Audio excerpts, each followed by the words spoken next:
Pessoal, não vamos esquecer de acionar o sino. A cibersegurança é uma das carreiras mais importantes do mundo hoje. Os contextos de guerra e da vida cotidiana estão diretamente ligados a isso, pois as ciberguerras e os ataques cibernéticos contra governos e empresas têm se tornado cada vez mais comuns. Por isso, o Brasil precisa de profissionais qualificados para atender a demanda do mercado e para a defesa cibernética de empresas, governos e pessoas. Se você quer se tornar um cybersoldado e um profissional em defesa digital, conheça a HackerSec. O link para conhecê-los está na descrição deste vídeo. Boa tarde, São Paulo. Pessoal, vocês talvez achem assim um pouco fora do normal, né? Um militar da Marinha vir falar sobre cyberguerras para profissional de TI. Né? Acredito que a maioria de vocês seja da área aqui de TI. Mas o fato é que as coisas estão muito conectadas. Eu vou falar um pouquinho do porquê eu estou aqui, depois eu quero contextualizar o mundo que nós estamos vivendo. Tá? Mas eu só vou adiantar uma coisa para vocês. Se eu fizesse essa mesma palestra para vocês há 6 meses atrás, ela seria completamente diferente. Em 6 meses, tudo mudou. Se é melhor, se para melhor ou para pior, nós ainda não temos condições de saber. Bom, então o que acontece? Eu trabalhei muitos anos na Marinha de Guerra do Brasil, né, no Corpo de Fuzileiros Navais e com projetos aeronáuticos, e quando eu estava chegando no final da carreira, eu tomei uma decisão. Falei, olha, eu pensei assim, eu recebi muito das Forças Armadas, muito da Marinha, muito da sociedade brasileira, e eu acho que é uma obrigação moral minha retribuir isso na medida do possível. Então, eu tinha já decidido que eu ia partir para a comunicação de massa, tá? Fazer palestras, procurar passar um pouquinho da nossa experiência militar aí, naquilo que fosse útil para a vida dos senhores e das senhoras. Tá? Então, é por isso que eu estou aqui hoje. Então, eu saí da Marinha, eu montei um canal, Arte da Guerra, que em princípio é dedicado a análises militares, mas a coisa se expandiu tanto que a gente hoje praticamente analisa assim, uma boa parte da vida nacional e internacional. Mas o nosso foco sempre foi análises militares, tecnologia, liderança, etc. Então, é o nosso canal Arte da Guerra. Então, os objetivos estão aí, tá? Vocês entenderem as novas formas de conflitos, né? Conhecer os antecedentes, avaliar as ameaças, estimar tendências. Aí você fala assim, Robson, mas eu sou um civil.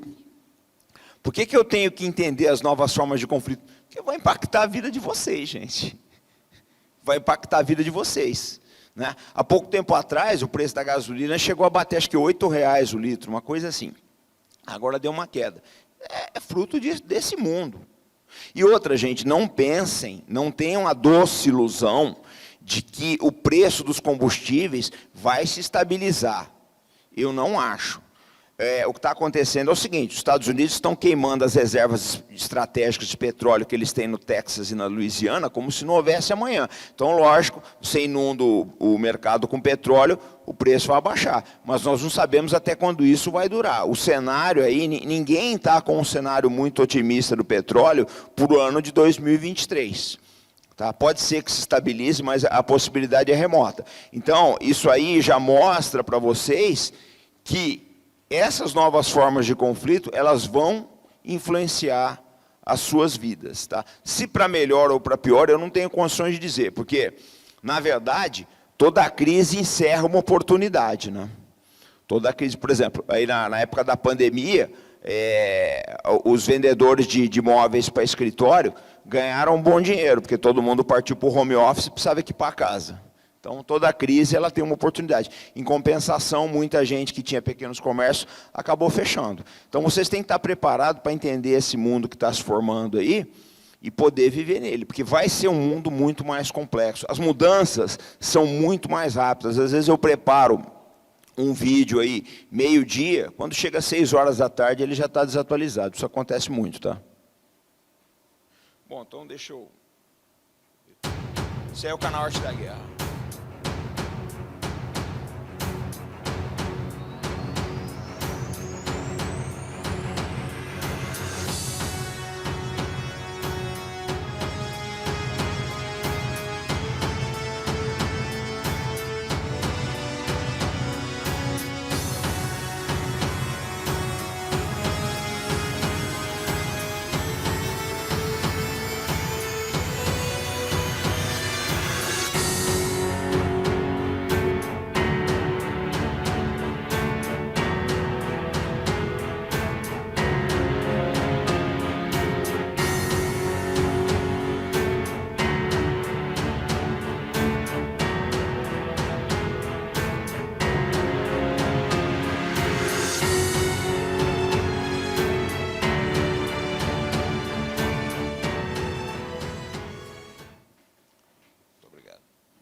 gente, e por que esse canal tem esse nome, né? O canal foi tirado o nome de um general chinês chamado Sun Tzu.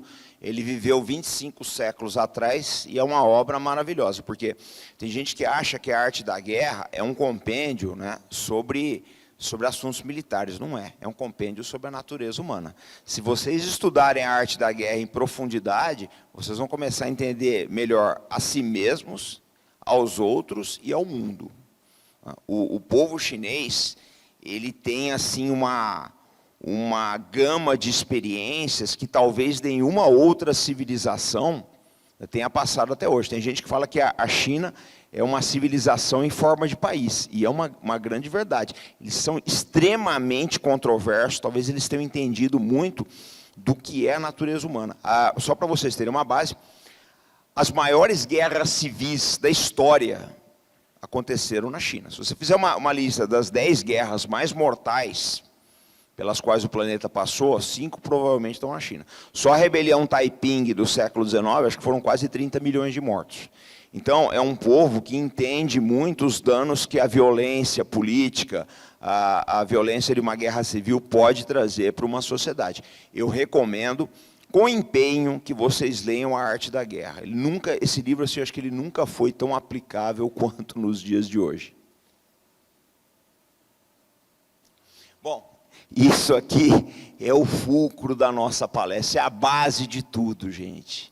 É a base de tudo, como a tecnologia da informação está sendo usada nas guerras modernas. Tá? O logro é a enganação, é a mentira, é a finta, né? É o fingimento. É a base de toda operação militar. Se você vai com o seu exército para a esquerda, você tem que fingir que você vai para a direita. Se você vai atacar, você tem que fingir que está se acovardando. Se você vai em frente, você tem que fingir e fazer o inimigo acreditar que você está se retirando.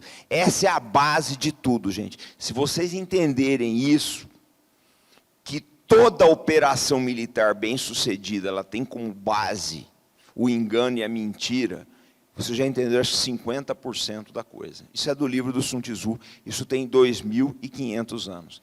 E a ferramenta da qual os senhores e as senhoras são especialistas tem contribuído sobremaneira para aperfeiçoar esse ensinamento chinês.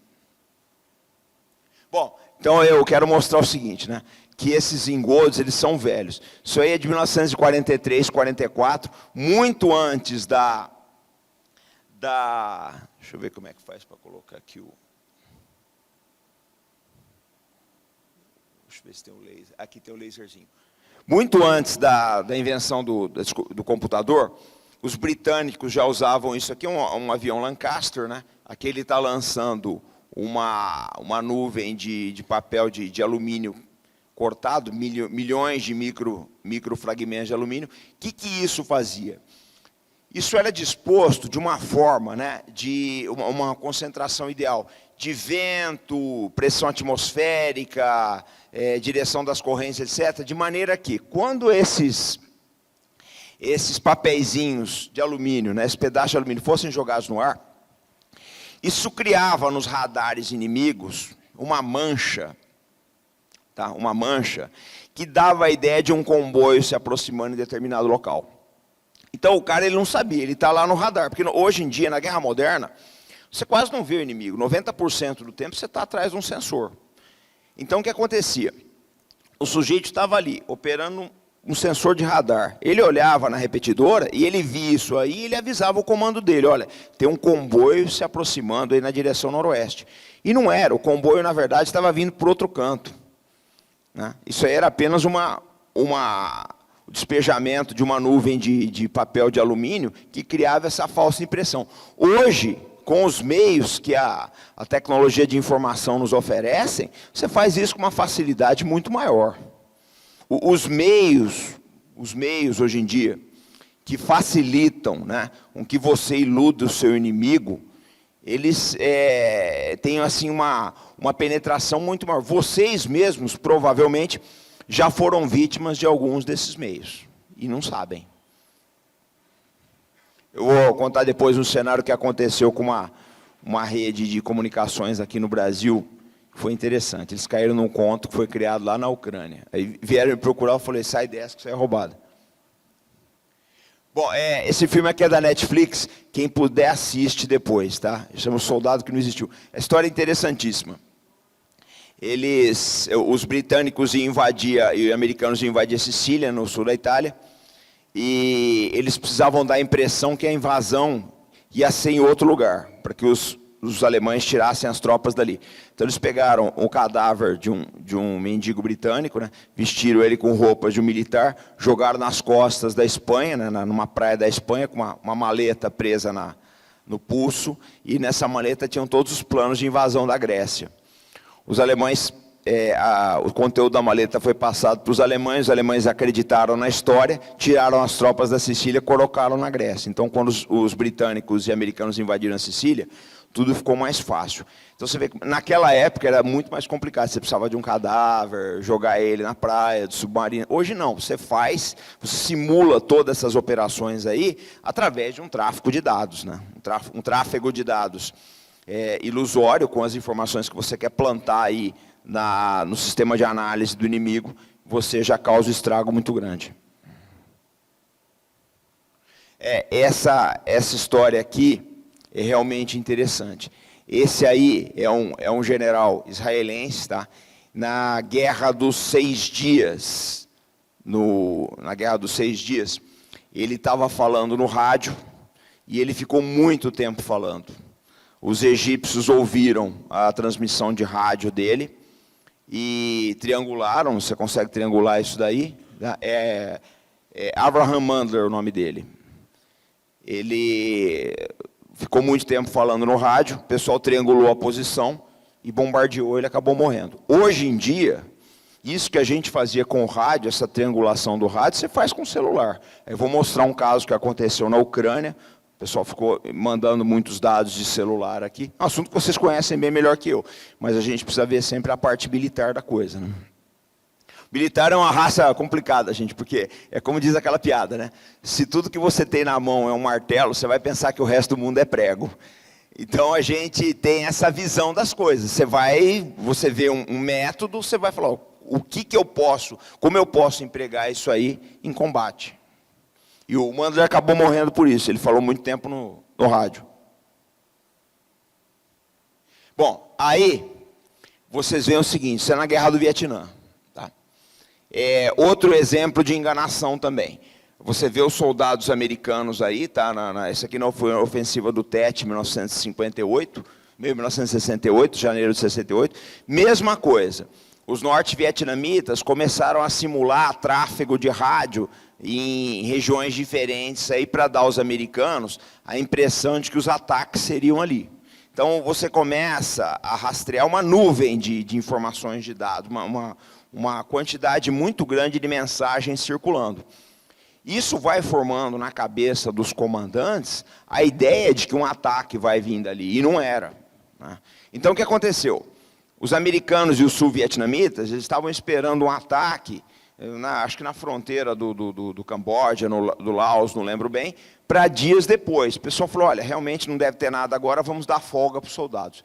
Eles deram folgas e o Vietcong atacou com mais de 100 mil militares. Então, vocês veem o seguinte, a gente cai sempre naquilo, no logro, na enganação. Você tem que enganar o inimigo.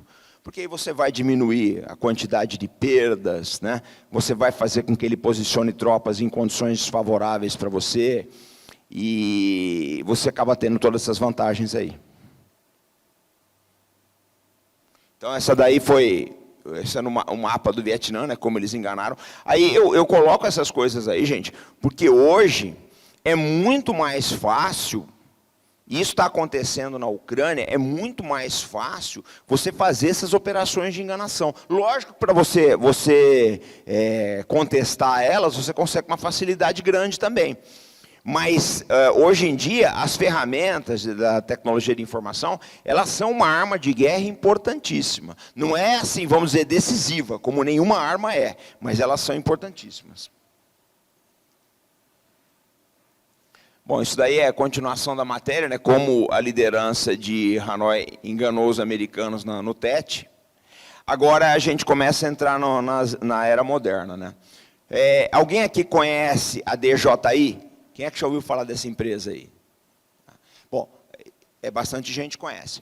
A DJI é uma empresa chinesa de drones, né? Ela vende drones para o mundo inteiro, como tudo que é chinês chega no mundo inteiro.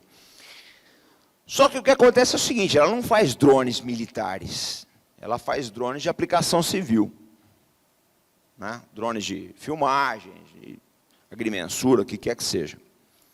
Mas os ucranianos descobriram, aquilo que eu já falei para vocês, né? Quando você é militar, você começa a achar que o resto do mundo é prego. A gente vai usar uma aplicação letal para aquilo. A Ucrânia descobriu que esses drones eram baratos, acessíveis, compraram as toneladas. A China vendeu muito drone para lá. Para usar uma série de coisas, né? Ampliar o alcance de comunicações, observação de artilharia, espionagem, etc. O boato que está circulando em função disso é que a China passou para os russos todas as informações possíveis e imagináveis sobre os drones da DJI, né, para operações na Ucrânia.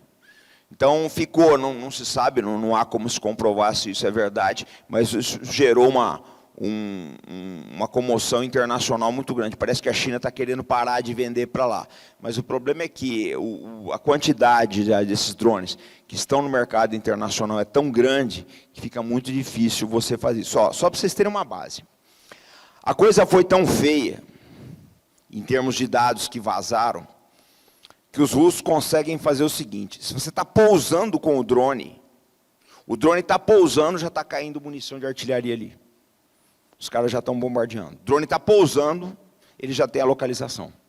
Então, o que os ucranianos... Aí entra a contramedida. O que os ucranianos fazem? Eles pousam o drone 100 metros de distância de onde ele está. 100, 200 metros. Esperam um tempo, aí vai lá e pega. Porque as coisas estavam... Para vocês terem uma base, como a guerra é perversa. Se chegou no ponto, os caras sabiam que o drone estava pousando, eles conseguiam fazer essa leitura, e já tinham amarrado a posição de tiro. Então o drone pousou, sabe que o cara está vindo recolher, já começava a chover granada ali. Aí os ucranianos, opa, peraí, o problema é esse, então vamos pousar longe, pousa o drone 100, 200 metros aí, espera uns 10 minutos, se não caiu nenhuma granada, você vai lá e recolhe. Para vocês verem como a guerra é perversa. Tá? E como as pessoas usam aí todas as áreas do conhecimento humano para aperfeiçoar os métodos de matar. Essa é outra coisa interessante. A Rússia aprendeu a jamear os sistemas... Alguém sabe aqui, conhece a expressão jamear? Vocês conhecem a expressão jamear? Eu tenho que explicar o que é. Essa expressão é muito usada para quem é da área de guerra eletrônica nas Forças Armadas. Jamear quer dizer o seguinte: você emite um contrassinal que embaralha os sistemas de radar, detecção e outros sensores aí do inimigo. Então, ou você cria uma imagem falsa, que foi aquela que eu mostrei do alumínio, ou você deixa o sistema de radar dele completamente a cega. Sistema de radar, sistema de comunicação, o que quer que seja. Então, os russos aprenderam a jamear os satélites dos Estados Unidos. Tem muitos satélites operando ali em cima da Rússia, e eles conseguiram, através de sabe-se Deus qual o processo aí, jamear o sinal do satélite. Aí o que isso faz? Você fala, Robson, mas isso vai mudar o quê? Isso muda tudo, meu amigo. Imagina você que está pegando um Waze, né? O Waze fala que você está chegando aqui na Paulista, mas você está chegando na Zona Leste. Você muda o sinal, você altera, você fala o que você quer com ele. Para sistemas de armas, isso é uma maravilha. O sujeito acha que ele está atingindo uma posição inimiga com a artilharia dele, está atirando no viés, está atirando para trás, porque ele vai fazer guiado pelo satélite. Então, vocês veem como a guerra ela se expandiu para todas as áreas do conhecimento humano nesse conflito, que assim, já é o conflito mais avassalador do nosso século, tá, gente? A guerra da Ucrânia é a coisa mais parecida que nós temos com uma terceira guerra mundial. Ó, isso daí, esse mapa é interessante, porque isso aqui, ó, tá? São mapeamentos das emissões dos sistemas de contramedida da Rússia na Ucrânia. Então, vocês veem que ele se estende por uma área enorme. Por uma área enorme. Tudo isso visando desabilitar os sistemas de comunicação e detecção dos ucranianos. Essa é outra coisa interessantíssima também, interessantíssima. Tinha um navio britânico operando, isso foi antes da guerra, operando na Crimeia. Acho que ele estava no porto. E a posição dele foi reportada como fora.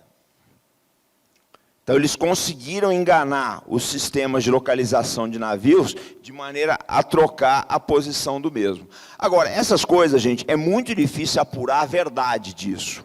Por quê? Porque como tem muita coisa em jogo, o inglês vai falar, mas eu não fiz isso, meu navio estava no porto. O russo fala, não, seu navio estava na minha área. Então, é muito difícil. Agora, que existe a possibilidade de se alterar o sistema de detecção e você influir, inclusive, em sistema de satélites, existe. Isso pode mudar toda a nossa vida, tá, gente?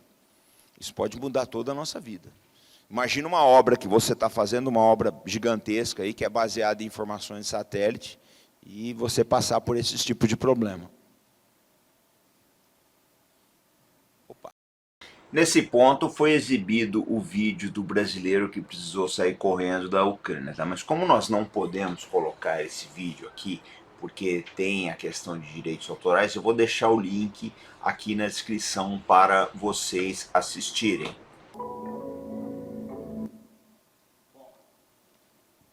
Esse rapaz que vocês viram aí, ele é do Paraná. Ele é CAC. Eu não sei se ele está vivo ainda ou se ele voltou para o Brasil. Sinceramente, eu não fui atrás de saber, não.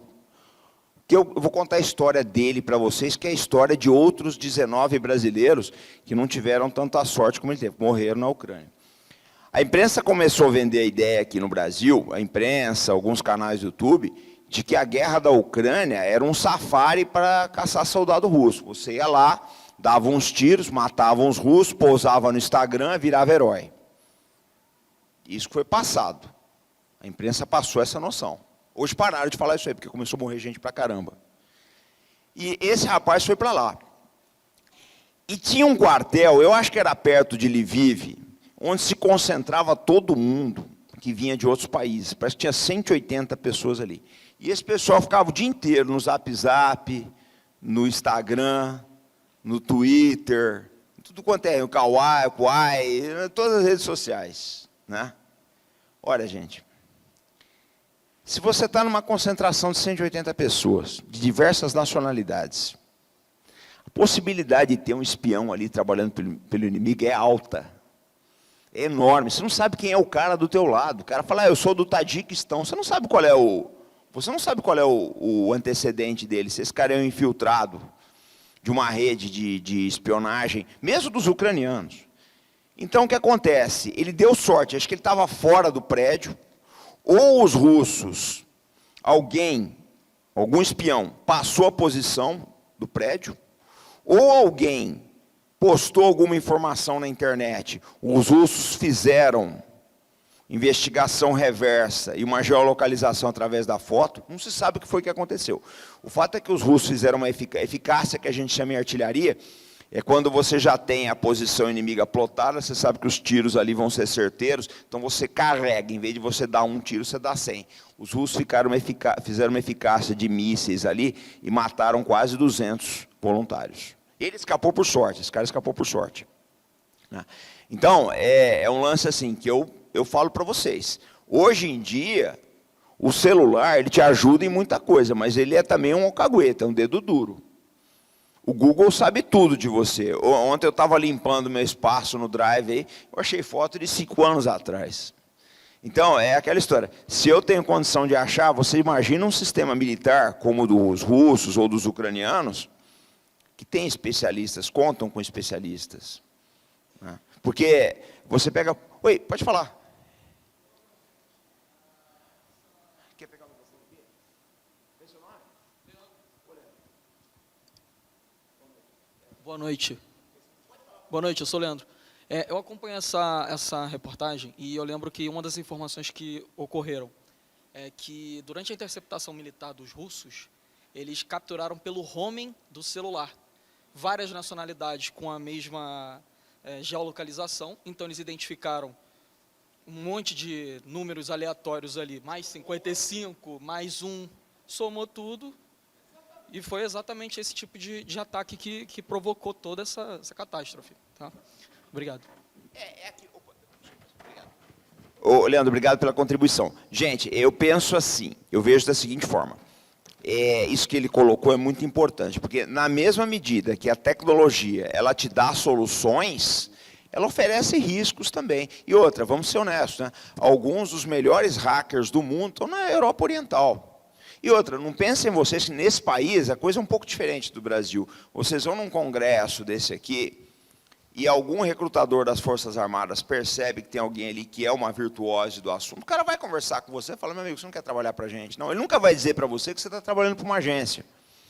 Essas agências, pessoal, elas não têm crachá, elas não têm perfil no LinkedIn, elas não fazem anúncio de recrutamento. Você está trabalhando para uma e não sabe.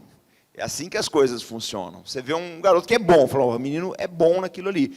Vamos contratar ele. Você fala, você está trabalhando para uma empresa tal. Não está. Na verdade, ele está trabalhando para o Ministério da Defesa, da Ucrânia, da Rússia, da Belarus, o que quer que seja. Mas o jogo é pesado. Esse rapaz, ele deu sorte. Morreram 19. Teve um caso no Rio Grande do Sul. O rapaz era borracheiro, coitado. E o último áudio que ele mandou para a esposa, ele falou que ele nunca viu tanto tiro, ele morreu.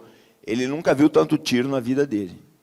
Porque a imprensa vendeu a impressão errada. A imprensa falava, não, lá é um safari, você vai lá, você vai caçar soldados russos, você vai ser um herói, você vai eslava a Ucrânia, você vai ganhar uma bandeira, você vai ser um herói, você vai aparecer nas mídias.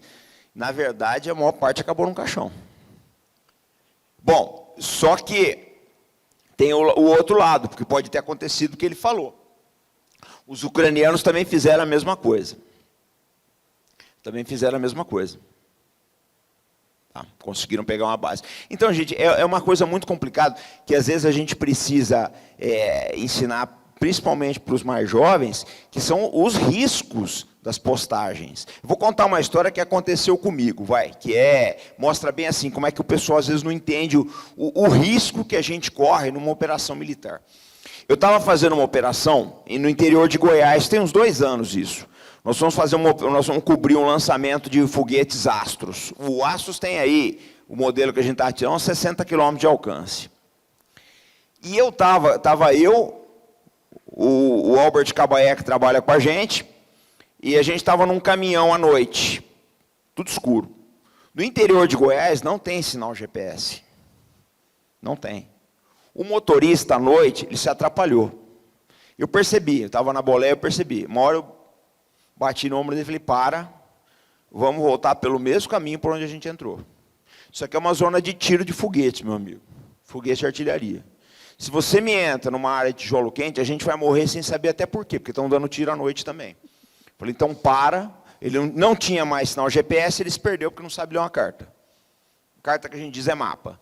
Falei, para aqui mesmo, vamos voltar, porque se a gente cair na zona a gente vai entrar numa zona de tijolo quente, não vai nem saber, a gente vai morrer sem saber o que atingiu a gente. Então, volta por esse campo aqui. E é um problema sério, porque hoje em dia, você pega o pessoal, todo mundo depende do GPS. Se você mandar ler uma carta, é capaz de não saber. O GPS é muito cômodo, gente. É muito cômodo.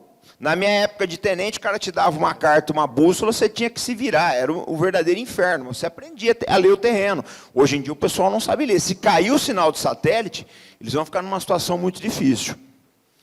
Então, vamos prosseguir. Isso aí aconteceu nos Estados Unidos, né? Que o exército americano usa muito o TikTok. O pessoal adora fazer vídeo, né? Hoje em dia, o cara ele sai para jantar, não basta você comer uma pizza. Você tem que postar para dizer. Se você não postar para dizer que você está comendo a pizza, não valeu. Parece que a pizza muda de sabor. Eu não sei. Eu não tenho essa verve aí, mas tem gente que tem. Então, o que eles começaram a perceber nas autoridades americanas? Vocês estão postando informações no TikTok que estão sendo repassadas para o chinês. É difícil escapar disso também, né, gente? Porque essa palestra aqui mesmo, ela está gerando uma série de dados que o Google vai pegar. O Google, o Facebook, vocês que estão fazendo fotos, etc. Mas o que eu quero dizer para vocês é que é muito difícil. Hoje em dia, eu acho que dizer a vida privada do fulano é um paradoxo, né? Ninguém mais tem vida privada. Mas, em termos militares, isso é muito importante. Isso é muito importante. Você grava uma reunião sem saber, você fala dados sensíveis sem saber, você fala estoques de mísseis sem saber, você fala sistema de prontificação de tropas e está passando para o inimigo sem se tocar disso, tá? Eu digo, porque eu sei que muitos de vocês aí vão acabar, se já não são, né, fazendo assessoria da segurança digital de muitas empresas. Vocês têm que atentar para tudo isso, tá, gente? Esses exemplos que eu estou dando para vocês na vida militar, lógico, com impacto muito menor na vida civil, na vida empresarial, mas ele vai mexer com a vida de vocês também. A concorrência vai ficar de olho nisso, a gente não tem dúvida. A gente não tem dúvida. Na indústria de defesa, que é uma indústria altamente competitiva, o que existe de espionagem é brincadeira, porque são processos que você leva décadas e bilhões de dólares para desenvolver. Por exemplo, o design de uma asa de avião. Às vezes você leva décadas para chegar naquilo ali, você vai fazer ensaio em túnel de vento, você vai fazer provas de voo, etc. Se o teu concorrente entra lá e copia os planos, copia tudo que você tem, ele já olha quanto que ele economizou de tempo e de dinheiro, pessoal. Então, essas coisas todas, na atividade empresarial, vocês têm que pensar também. Vamos lá. Esse é outro caso interessante, né? O Joe Biden, presidente dos Estados Unidos, ele tem um filho, gente, que é, para dizer o mínimo, complicadíssimo.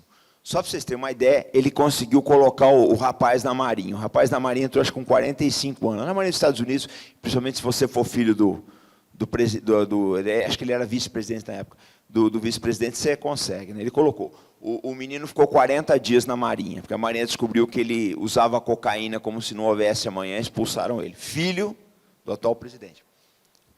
Aí, vazou o laptop dele. Vazou um laptop.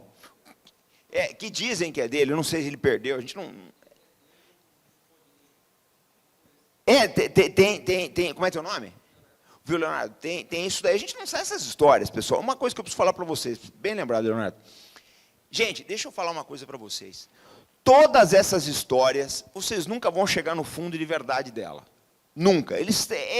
Assim, teve um caso, por exemplo, de um sistema de mísseis, de um ataque que teve na Crimeia, aí, que a gente não consegue chegar ao que foi que aconteceu. Porque vai se perdendo, né? Eu acho que provavelmente foi isso, viu, Leonardo? Ele é meio atrapalhado, aquele rapaz. Exatamente, tem de tudo ali, tem de tudo. É que a imprensa está segurando, mas tem de tudo. O rapaz, assim, acho que você pegar os 7 pecados capitais, ele cometeu uns 9. Rapaz, ele é complicado. A família Biden é complicadíssima, para dizer o mínimo. Mas aí vocês veem, né? Olha só, o custo político disso aí.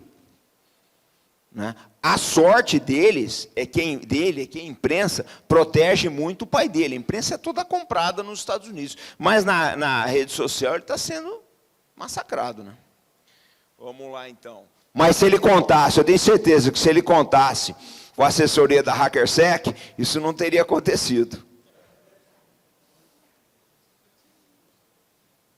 Ó, vai vendo aí. Olha aí, ó. 4º acidente do ano levanta preocupações sobre hackers mirando navios da Marinha de Guerra dos Estados Unidos. Gente, a Marinha dos Estados Unidos é a força mais poderosa do mundo. Eles investem trilhões. Trilhões. É uma força fora de série em termos de prontificação de pessoal, experiência operacional, expertise técnica, qualidade dos navios, tá? Uma liderança, até hoje, né? Muito boa. Mas eles tiveram 4 problemas, já teve casos de colisão. Navio pegar rumo errado. Aí vocês pegam, eu falo sempre uma coisa, né? Se os navios da Marinha dos Estados Unidos, que são a força militar mais poderosa do mundo, não estão protegidos de cyberataques, que dirá outras coisas aí, né? Para bom entendedor, minha palavra basta. Então vamos prosseguir. Ó, hackers exigem 70 milhões para liberar dados após cyberataque de empresa dos Estados Unidos. Unidos. O negócio já virou, esses cyberataques já viraram um mercado, né? Essa é que é a verdade. Já viraram um mercado, já deve ter seguro contra isso, e por aí vai, mas já virou um mercado. Eu vou deixar depois, tá? Viu, João, vou deixar a palestra à disposição de vocês na HackerSec, se vocês quiserem colocar no site de vocês, fiquem à vontade, é para vocês isso daí, tá? Eu acho o seguinte, gente, é uma coisa que eu sempre tive na vida. A maior parte dos meus vídeos lá é Creative Commons no YouTube, eu não faço pano preto, não fico segurando informação, que aquilo que eu puder doar para o público, aquilo que a gente puder deixar de legado para vocês, eu acho que está valendo.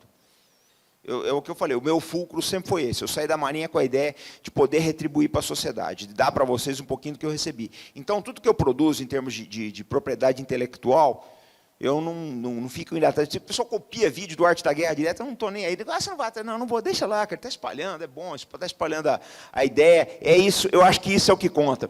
É o legado que a gente deixa para vocês aí. Olha lá, ó. Biden recebe planos para massivo cyberataque contra a Rússia, que incluem descarrilar tanques. Mas acabou não dando certo. Eu acho o seguinte, gente, eu coloco da seguinte forma. O cyberataque, em termos de operações militares, o cyberataque, ele prejudica muito. Mas ele, como ferramenta única, vai ser decisiva? Não.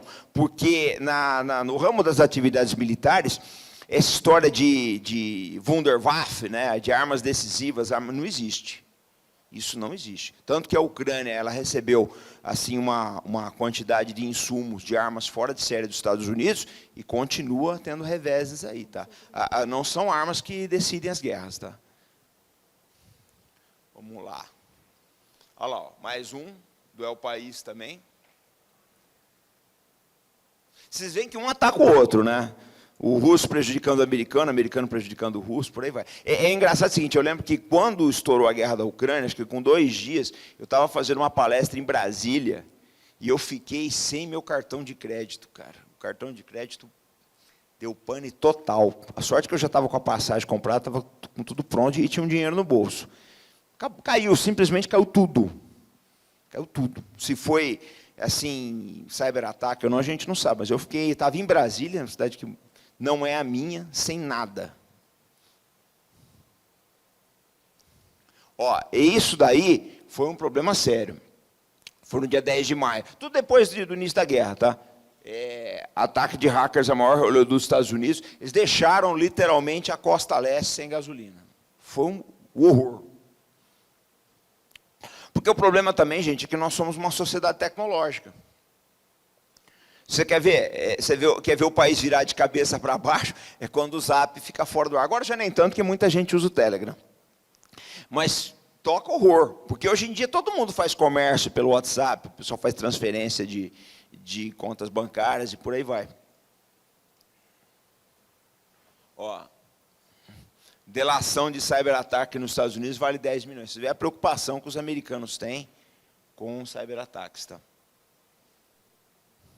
E aqui seria exibido o vídeo da primeira-ministra da Finlândia que foi flagrada dançando numa festa, numa atitude bastante controversa aí, mas nós não podemos colocar aqui no YouTube pela questão de direitos autorais. Eu vou deixar o link aqui na descrição, quem quiser acessa depois, vocês acham aí muitas dessas filmagens no YouTube, porque na época foi um estouro de visualizações. Por que eu coloquei esse vídeo aí? Vocês já tinham visto esse vídeo na internet? Já tinham visto? Essa moça aí é a primeira-ministra da Finlândia, ela tem 36 anos. A Finlândia aderiu à OTAN recentemente. Do nada, apareceram esses vídeos aí de uma festa dela aí. Ela está pendurada agora, ela fez o exame para dizer que ela não estava usando cocaína, etc. Mas a gente levanta vários ensinamentos, né? Primeiro, da segurança de uma primeira-ministra. Vamos dizer, da maturidade dela, eu nem vou mencionar, que é da idade mesmo. 36 anos é hora de você estar fazendo festa mesmo, faz parte da vida isso. Eu só não acho que ela tinha que estar dirigindo um país. É a minha opinião. Mas vocês veem como é que os dados das autoridades são frágeis. Isso foi feito na casa oficial da primeira-ministra. Na casa oficial. Agora, vocês veem o seguinte, se o pessoal consegue entrar na intimidade do dirigente da nação, pegar esses dados, imagina dados mais sigilosos, como aqueles que eu já falei para vocês, como prontificação de forças armadas, estado geral de mísseis, etc. Então, a atividade da segurança de TI, tá? Ele é mais séria do que parece. Você pode derrubar países, gente. Você pode acabar com guerras ou começar outras. Esse caso aí está dando o que falar até agora, tá? Se ela cai, se ela não cai. Bom, deixa eu voltar aqui.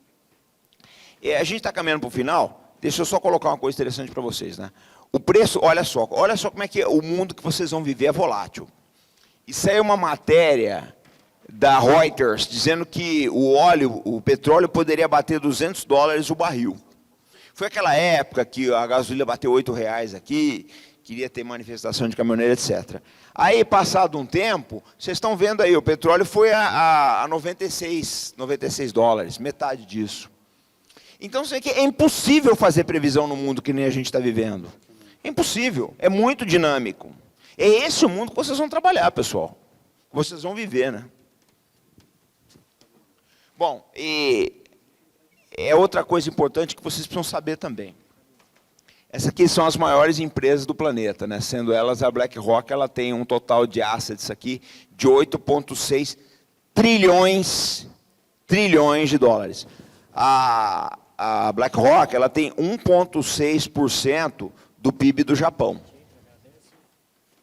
Tá? 1,6 vezes o PIB do Japão, para vocês terem uma base. Então, quando a gente acha, né, que nós estamos no controle da situação, pelo amor de Deus, né, gente? Uma empresa que tem um asset, um patrimônio de 8,6 trilhões de dólares, para ela gastar 100 milhões para fazer um presidente da República é dinheiro de pinga, né? Deixa eu ver qual é o próximo.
Bom, gente, é isso então. Agradeço a atenção de vocês, tá? Eu acho que a gente vai viver num mundo cada vez mais instável e eu sugiro a vocês que se preparem, mas eu peço somente uma coisa, que eu acho que é o mais importante que eu queria deixar dessa palestra. Que vocês nunca deixem de acreditar no Brasil. O Brasil é viável, o Brasil é possível, esse país é maravilhoso. Eu acho que esse cenário louco que a gente mostrou para vocês, esse muro em transformação, ele vai trazer grandes oportunidades para o Brasil. Eu tenho certeza que vocês que são mais jovens aqui, né, os que estão começando a vida, que vocês vão viver um Brasil muito melhor do que aquele que a minha geração passou. Nunca deixem de acreditar. Tenham sempre responsabilidade, compromisso e fé no Brasil, pessoal. Muito obrigado.